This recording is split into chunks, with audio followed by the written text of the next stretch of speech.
দেখো বন্ধুরা, আমি চলে এসেছি বাঁকুড়া লালবাজার কামারপাড়ায় মন্দিরে পঞ্চমরাত্রি যাত্রা দেখতে।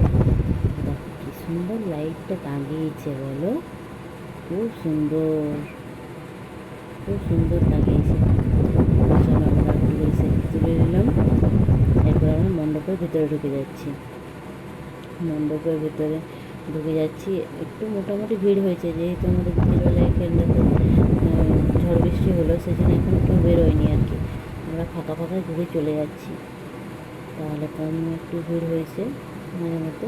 চলো আমি চেষ্টা করছি যতটা করার ঢুকে দেখা, ঠিক আছে? তো দেখা যাক আমি দেখাতে পারি কিনা তোমাদেরকে। তো আমি একটুখানি দেখাতে পেরেছি, তো তোমরা দেখো দেখে তারপর ঠাকুরকে প্রণাম করে নেবো, ঠিক আছে? মণ্ডপটা দেখো কি সুন্দর সাজিয়েছে, দারুণ। ওই দেখো ঠাকুর, নিতাই গৌরের ছবি, প্রণাম করে নাও সবাই। খুব সুন্দর সাজানো হয়েছে, আমার খুবই পছন্দ হয়েছে। দারুণ সাজানো হয়েছে, চারদিক সে পিছন লাইটিং খুব সুন্দর। তো চলো আমরা আরেকবার একটা ছবি তুলে নিলাম। চলো এবার ঘর যাচ্ছি, টাটা।